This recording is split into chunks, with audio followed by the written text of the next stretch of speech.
TDP Janasena BJP పొత్తుపై Jagan గారు ఒక survey అయితే నిర్వహించారు. అందులో సంచలన నిజాలు బయటపడ్డాయని తెలుస్తుంది. ఇంతకీ ఆ నిజాలు ఏంటి, అసలు ప్రజలు ఎలా దాన్ని చూడబోతున్నారు? సో ఈ అంశాన్ని మనకి వివరించడానికి మనతో పాటు ఉన్నారు ప్రముఖ సీనియర్ జర్నలిస్ట్ జగదేవ్ గారు. నమస్కారం సార్. నమస్తే సార్. ఇప్పుడు టీడీపీ జనసేన బీజేపీ పొత్తు పైన జగన్మోహన్ రెడ్డి గారు ఒక సర్వే నిర్వహిస్తే అందులో సంచలన నిజాలు బయటపడ్డాయని తెలుస్తుంది. అంటే ఇంకొకటి ఏంటంటే ప్రజలు దీన్ని అసలు ఎలా చూడబోతున్నారు అనేది కూడా ఉంది సార్. సో ఇది అసలు మనం ఈ స్టోరీని అసలు ఎలా చూడాలి? ఇది అసలు జనసేన టీడీపీ కలిసిన అంశం పక్కన పెడితే అసలు ఈ రెండు కలవకుండా ఉండడం కోసం వైసీపీ ముందు విశ్వ ప్రయత్నాలు చేసిందని నేను అనుకుంటున్నాను. దానికి సంబంధించి చాలా రకాల వ్యాఖ్యలు చేసింది. చంద్రబాబు నాయుడు ఏం చెప్తే అదే చేశారని పవన్ కళ్యాణ్, చంద్రబాబు నాయుడు ఏ స్క్రిప్ట్ రాసిస్తే అదే చదివారని, ఆయనకి అంత ప్యాకేజీ ఇచ్చేస్తే ఆయన సైలెంట్ అయిపోయాడని, ఆయన ప్యాకేజీ స్టార్ అని, దత్తపుత్రుడని, ఇంకా ఒకటి కాదు రకరకాలుగా. అయితే ఒక విధంగా టీడీపీ జనసేన కలవడానికి వైసీపీయే కారణమైంది. ఎందుకు?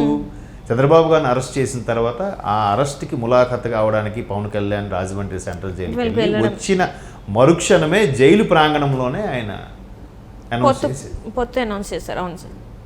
చేశారు.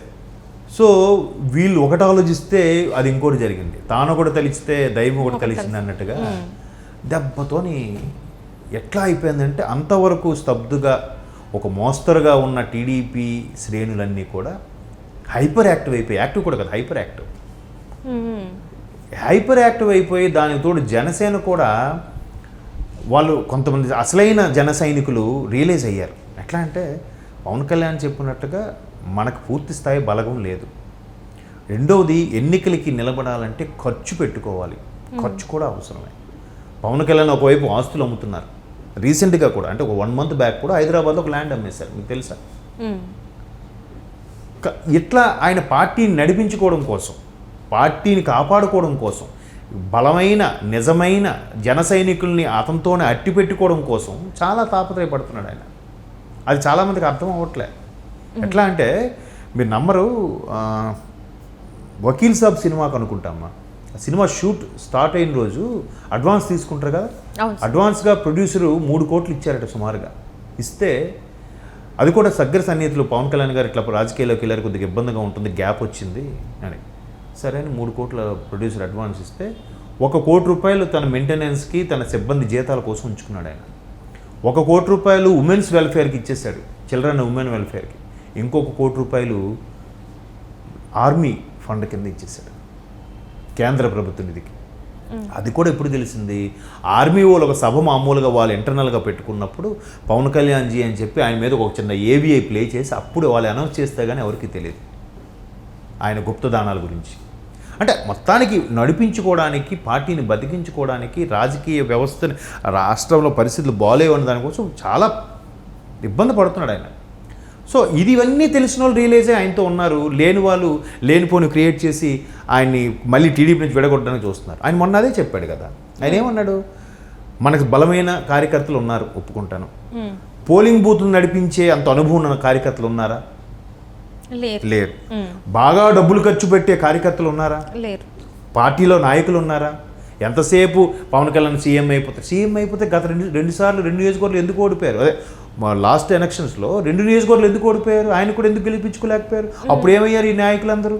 ఈ మనకి ఎన్ని సీట్లు ఇస్తారో చెప్పండి, మనకి స్థానం ఏంటి, పవన్ కళ్యాణ్ డిప్యూటీ సీఎమ్మా, ఇవన్నీ అప్పుడు ఎందుకు మాట్లాడలేదు? అంటే వాళ్ళు మీరు అనేది ఏంటంటే కొంతమంది నాయకులు ఆయనకు లేఖ రాశారు, వాళ్ళ గురించి మాట్లాడుతున్నాను. అంటే పార్టీలో ఉంటూ కూడా పక్క పార్టీ కోట్లుగా పనిచేసే వ్యక్తులు అని నా అభిప్రాయం. అంటే ఇప్పుడు వాళ్ళు పార్టీ నుంచి వీడిపోయారు కదా. దానికి మొన్న తాడేపల్లి సభలో చాలా బాగా మాట్లాడు పవన్ కళ్యాణ్. అటువంటి వాళ్ళు నేను మళ్ళీ చేర్చుకోను, వాళ్ళకు నమస్కారం అన్నట్టుగా చెప్పాడు ఆయన. సో అది పక్కన పెడితే అంటే ఇన్ని తాపత్రయపడి ఇన్ని చేస్తున్నప్పుడు, టీడీపీ జనసేన బాగా యాక్టివేట్ అవుతున్నప్పుడు ఖచ్చితంగా దానికి బీజేపీ కూడా సర్వే చేయించుకొని వీళ్ళతో వెళ్తేనే మనకు బెనిఫిట్ ఉంటుంది, సౌత్లో బాగా వేయచ్చు, కేంద్రంలో ప్రభుత్వాన్ని కూడా స్థాపించవచ్చు అనుకొని బీజేపీ మొత్తానికి పొత్తు పెట్టుకుని సిద్ధమైంది. సో బీజేపీ వస్తే మైనార్టీ ఓట్లు అనేవి కొద్దిగా స్టెప్ బ్యాక్ అవుతాయి. ఎట్లా? బీజేపీకి ఒక మైనార్టీ వర్గం కొంచెం యాంటీగా ఉంది అనుకుంటాం, బట్ బీజేపీకి కూడా అది ప్లస్సే. కొన్ని సందర్భాల్లో ట్రిపుల్ తలాక్ లాంటివి ఇంప్లిమెంట్ చేసింది. మహిళలకి బాగా ముస్లిం మహిళలకు కూడా చదువుకునే స్వేచ్ఛను కానీ లేదంటే ఇట్లాంటి మ్యారేజ్ విషయంలో ఉండే కొన్ని చట్టాలను సవరించి చేయడం అనేది అది ప్లస్ అయింది. సో తెలంగాణతో పోలిస్తే ఆంధ్రాలో కొద్దిగా మైనార్టీ ఇక్కడితో పోల్చి కొంచెం తక్కువ ఉన్నారు కాబట్టి అంత ప్రాబ్లం ఉండదని ఒకటి. ఇకపోతే క్రిస్టియన్ మైనార్టీ ఓట్ల విషయానికి వస్తే టీడీపీ జనసేన పొత్తుకి ఏమి ఇబ్బంది లేదు. వీళ్ళ మైనార్టీ ఓట్లు వీళ్ళకే ఉంటాయి. వైసీపీ మైనార్టీ ఓట్లే కాంగ్రెస్ వైపు డైవర్ట్ అయ్యే ఛాన్సెస్ ఉన్నాయి. షర్మిలా గారు కాంగ్రెస్ అధ్యక్షురాలు కాబట్టి అక్కడ ఆల్రెడీ వైసీపీలో ఉన్న నాయకులే ఆల్మోస్ట్ ఆల్ కాంగ్రెస్ టీడీపీకి చెందిన వాళ్ళే. వైసీపీ అనేది పైనుంచి ఎక్కడి నుంచి ఊడిపడలేదు. అందులోంచి వెళ్ళిన వ్యక్తే జగన్మోహన్ రెడ్డి గారు కూడా కాంగ్రెస్లో ఉన్న వ్యక్తి. అందులోంచి వచ్చిన మొదట్లో చాలా మంది అనేవారు కదా, తల్లి కాంగ్రెస్ పిల్ల కాంగ్రెస్ అని కూడా అన్నారు. సో ఇక్కడ ఉన్న వ్యక్తులు ఎవరు? వాళ్ళేగా.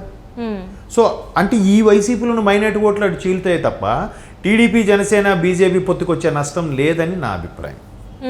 మరోవైపు ప్రభుత్వ వ్యతిరేకత ఎలాగో ఉండనే ఉంది. ఇప్పుడు ఇంతమంది ఇన్ని రకాలుగా వాళ్ళు కేంద్రంలో కూడా సర్వే చేయించుకున్నారు, వాళ్ళకున్న పర్సనల్గా ఇంటెలిజెన్స్ వాళ్ళతో రిపోర్ట్ చేయించుకున్నారు అంటే ఇవేమీ ఇన్ఫర్మేషన్ లేకుండా అయితే వాళ్ళు ఇదవ్వరుగా, మోడీ కానీ అమిత్ షా గారు కానీ. సో ఇవన్నీ యాంటీగా ఉన్నాయి కాబట్టి టీడీపీ జనసేన పొత్తుకు సంబంధించి బీజేపీ కూడా కలవడం వల్ల వైసీపీకి భారీగా నష్టం ఉంది. దానికి తోడు వాళ్ళు ఇంకా కాన్ఫిడెన్స్గా ఎలా చెప్తున్నారు, రకరకాలుగా మారుస్తున్నారు. నాయకులకి ఇప్పటికీ టికెట్ కన్ఫర్మ్ అవ్వలేదు. కొంతమంది సీనియర్ నాయకులకి వైసీపీ తరపున గలమెత్తి ప్రతిపక్షాలను దుయ్యబట్టి నోటుకొచ్చినట్టు తిట్లు తిట్టే వాళ్ళకి కూడా టికెట్ కన్ఫర్మ్ అవ్వట్లేదు వైసీపీలో కదా. నిన్న కూడా కొన్ని వార్తలు చూసాం, ప్రధానమైన నాయకులు కూడా కన్ఫర్మ్ అవ్వలేదు. అంటే వాళ్ళకి ఎవరి నుండి గెలిచేస్తారని ఆలోచిస్తున్నారో ఏంటో మరి అర్థం అవ్వట్లేదు. ఎంత వ్యతిరేకత, ఎంత యాంటీగా. లిక్కర్ స్కామ్లు, ఇసుక స్కాము, స్టీల్వి, వాటర్ సమస్యలు. మొన్న ఎక్కడో ఒక పవర్ ప్రాజెక్ట్ అని వాటర్ వదిలారంట, అక్కడికి వెళ్ళి చూస్తే డ్రై అయింది. ముందు రోజు దానికోసం సెపరేట్గా వాటర్ ఎక్కడి నుంచి ట్యాంకులు తెప్పించి పంపించారని ఒక వార్త. అదంతా వాస్తవం ఎంతో తెలియదు. దాంట్లో ఒక సామాన్యుడు వీడియో పెట్టాడు. నిన్నే ఒక 3 రోజుల కిందట ఇక్కడ వాటర్ పారింది, ఇప్పుడు చూస్తే ఇక్కడ ఎండిపోయింది, ఇట్లా చేస్తున్నామని చెప్తున్నారు అని కూడా చెప్తున్నారు. అంటే అన్ని రకాలుగా కూడా వ్యతిరేకత. ఉద్యోగస్తులు ఉద్యోగాలు లేవు. ఆల్మోస్ట్ ఆల్ 2018-19 రిలీవ్ అయిన బీటెక్ కానీ గ్రాడ్యుయేట్ అయిన వాడు కానీ ఈ పక్క రాష్ట్రాలకు వెళ్ళిపోయే పరిస్థితి ఉంది. ఆంధ్రప్రదేశ్లో ఈ ఉద్యోగాలు లేక అందరికీ గవర్నమెంట్ ఉద్యోగాలు వస్తాయి. ఇప్పుడు గవర్నమెంట్ నోటిఫికేషన్లే లేవు. ఇప్పుడు బొత్స గారు మొన్న డిఎస్సి నోటిఫికేషన్ వేసి మొన్న వేస్తే ఎప్పుడు పెట్టేస్తున్నాం ఎగ్జామ్ అంటే వాళ్ళు అది చెప్తున్నారు. అంటే ఎన్నికల ముందే వచ్చే అవకాశాలు ఉన్నాయని చెప్పేసి వాళ్ళు చెప్పడం జరిగింది కాదమ్మా. ఎప్పుడు నోటిఫికేషన్ ఎప్పుడు వేస్తారు, ఎగ్జామ్ ఎప్పుడు పెడతారు? ఎగ్జామ్ పెట్టేసి నోటిఫికేషన్ వచ్చేస్తే మీకు ఏం అధికారాలు ఉన్నాయి? ఒకవేళ ఎగ్జామ్ అయిపోయి ఆ తర్వాత వచ్చినా కూడా మాకు గత ప్రభుత్వం పెట్టింది కాబట్టి దీనికి సంబంధం లేదని అంటే, ఈ నోటిఫికేషన్ చెల్లదు అంటే అది చూడండి ఎంత మసిపూసి మబ్బి పెట్టినట్టుగా క్లియర్గా అనిపించట్లేదు. సో వీటన్నిటి మీద చూస్తే వైసీపీకి బాగా మైనస్ ఉంది. షర్మిలా గారు కూడా బాగా మైనస్ అవ్వబోతున్నారని నా అభిప్రాయం.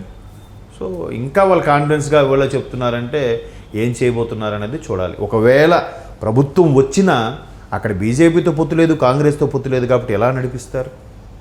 వాళ్ళు ఏమైనా ఊరుకుంటారా? ఆల్రెడీ లిక్కర్ స్కామ్కి సంబంధించి ఈడీ ఫైల్స్ రెడీ చేస్తుందంట. ఒకవేళ మళ్ళీ అధినేత మీద కేసులు ఏమైనా వస్తే అధ్యక్షుడి మీద, ముఖ్యమంత్రి మీద పార్టీ ఎలా నడుస్తుంది? అప్పుడంటే చెల్లి గారు ఉన్నారు, క్యాన్వాసింగ్ చేయని తిరిగారు, పార్టీని కాపాడారు, నిలబెట్టారు. ఇప్పుడు ఎవరు తిరుగుతారు? Right sir, right. Thank you so much.